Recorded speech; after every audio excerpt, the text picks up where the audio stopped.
جماعة مقنعة يهجمون على ثانوية ابن الهيثم في مدرسة بالجزائر، مدرسة الرويسو.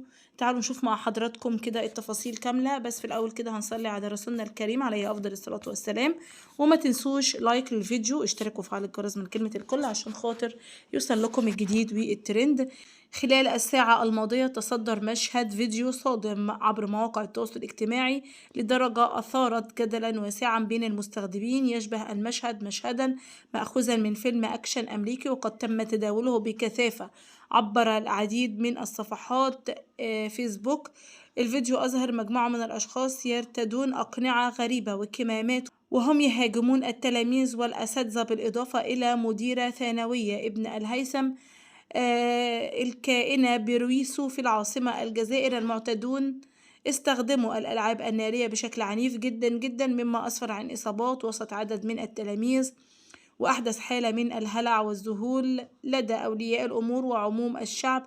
الشارع الجزائري أصبح يتساءل حول هوية هؤلاء المعتدين، وكيف استطاعوا اقتحام مؤسسة تربوية بهذه الجراءة وفي وضح النهار لتنفيذ اعتداء هكذا.